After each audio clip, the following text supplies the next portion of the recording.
സുയ്യനാണ്. സുയ്യന് വേണ്ടി പയറും ശർക്കരയും ചേർത്ത് തേങ്ങ വറുത്ത് വിട്ടിട്ടുണ്ട്. പയറ് വേവിച്ച് ഉരുട്ടി വെച്ചേക്കുന്നതാണ് സുയ്യൻ ഉണ്ടാക്കാൻ. ഇനി മുക്കി നമുക്ക് പൊരിച്ചെടുത്താൽ മതി. പഴംപോളി ഉണ്ടാക്കാൻ പോണ്. പഴംപൊരി,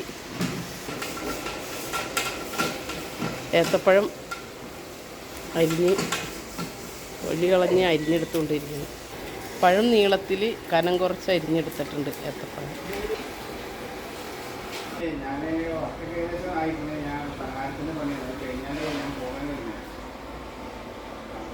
മാവ് കുഴച്ച് വെച്ചേക്കുന്നതാണ് പഴം വറുക്കാൻ വേണ്ടി.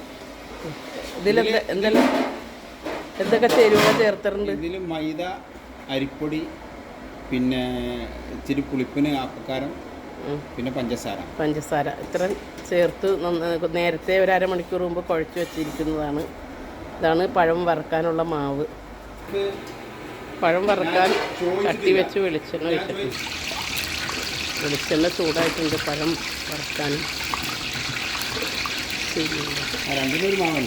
സുയ്യം വറുത്തുകൊണ്ടിരിക്കുകയാണ്.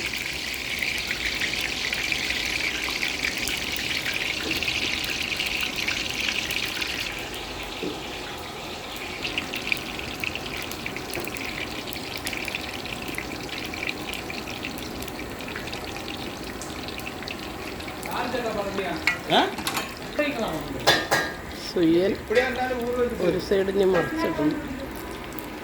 സുയ്യൻ മറിച്ചിട്ടിട്ടുണ്ട്. റെഡി ആയിക്കൊണ്ടിരിക്കുന്നു.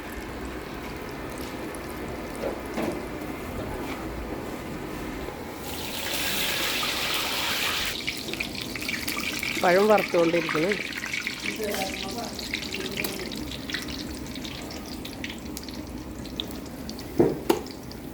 പൊടിയിൽ മുക്കി ചട്ടിയിലേക്ക് ഇടുന്നു.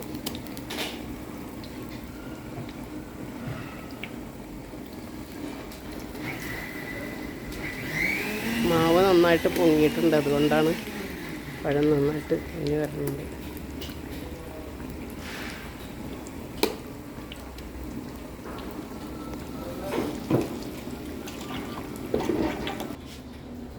സുയ്യം പൊരിച്ച് റെഡിയായിട്ടുണ്ട്. പയറ് വെച്ചുള്ള സുയ്യ. പഴം വറുത്തത് മറിച്ചിട്ടിട്ടുണ്ട്. പഴം റെഡിയായിട്ടുണ്ട്. ഇനി അത് കോരിയെടുക്കാം. പഴം വറുത്തത്. ഇപ്പോൾ പഴംപൊരി റെഡിയായിട്ടുണ്ട്. അപ്പോൾ എല്ലാവരും ഇഷ്ടപ്പെട്ടിട്ടില്ലേ? ലൈക്കും ഷെയറൊക്കെ ചെയ്യണം കേട്ടോ.